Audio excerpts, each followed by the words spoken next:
Here we have a package directly from Scooter Center. This is the BGM Variator kit, BGM PRO V2. And the part number is BGM 2311V2.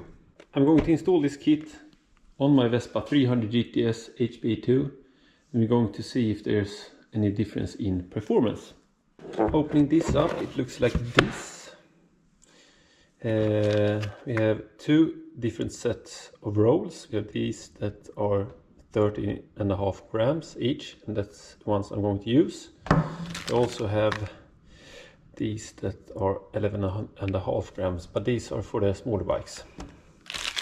We have this one, we have this, and these, and two washers, a belt, and this is all you get. There's no instructions or anything, so you have to look at the picture how to install it. So let's do this. First of all, I'm going to remove my cover here. I removed this cover here, which is only held by two screws. And here you have an air filter, and you can see how much. First of all, you can see that it's not properly installed from factory. It's been squeezed here, but you can see how much dirt and things it collects. So I have to clean this up before installing it again.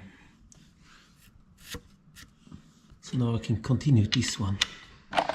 This cover here is held by 3 screws. Here one, here one, and here's the third one. Now it's time to get this lid off. And this is held by 8 screws. I've removed them, you have them here. So remove these 8 screws sitting around here, and then this nut for the clutch needs to be removed. So you need to lock this in here and then remove the nut. So let's just take something, if you don't have a proper tool, which I rarely have, and lock it like that. 19mm socket.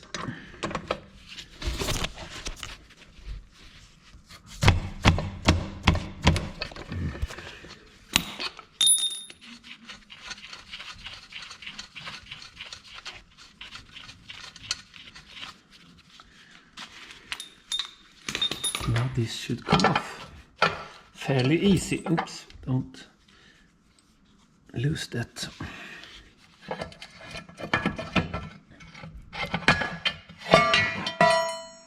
There you go. So here we have the variator and the clutch here. So I need to loosen this. There's a special tool for locking this up also, but I don't have it, so I'm going to use my own devices.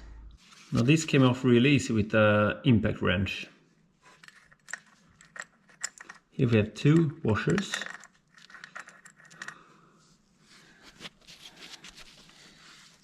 One that's a bit thicker than the other. Put them here so they will go back in the right order. Now we can remove this one. In here is another one. We can remove this belt here. We can remove the clutch. The clutch and the belt. It's just to lift out like that. Now, here's another washer. That goes there. And then we have now it's possible that the rollers will come out here. That's nothing to worry about. There you have one. Here they are.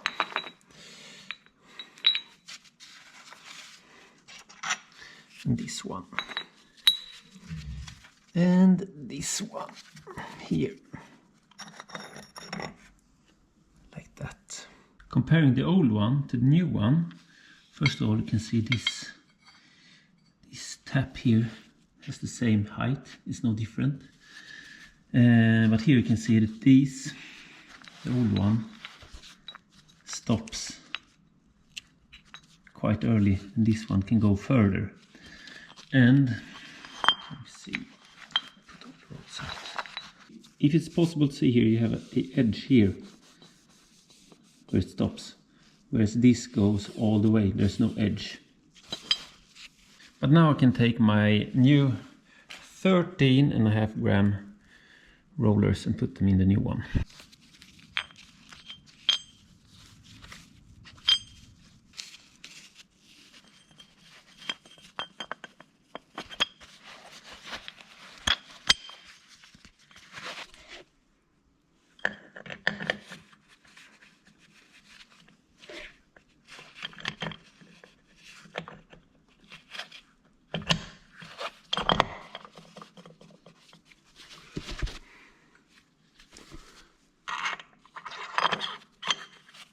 Now, as far as I can see, this old washer for the old one is not going to be used. We are going to use two new ones, number 9 and 8.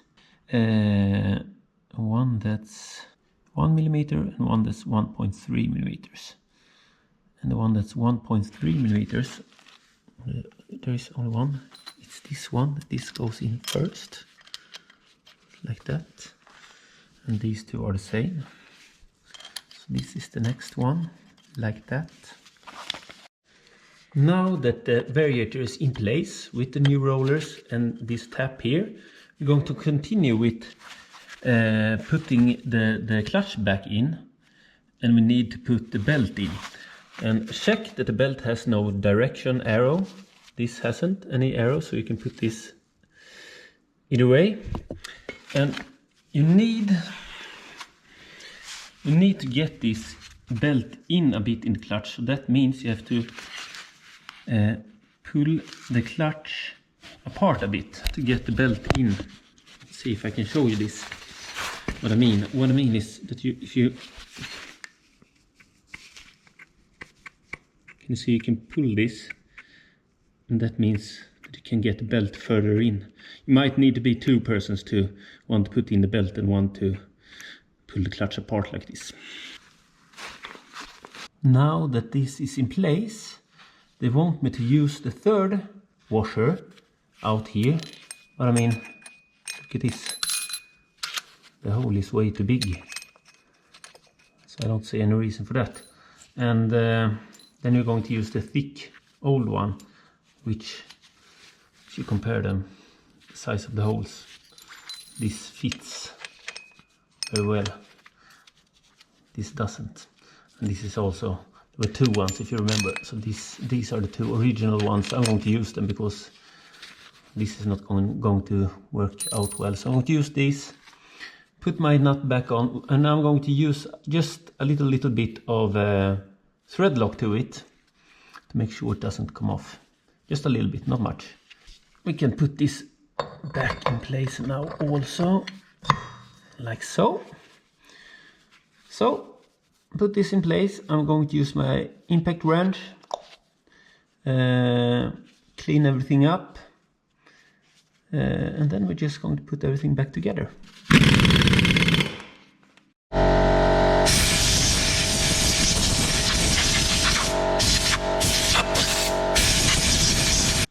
Now it's just to put everything back.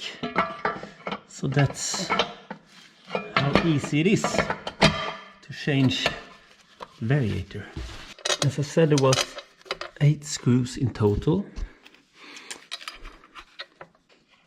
I'm sure there's some torque these should be tightened with. I don't know, and I don't care. Really, they were not sitting that tight, so just tighten all of the 8 screws. Then we have our washer and a nut for the clutch.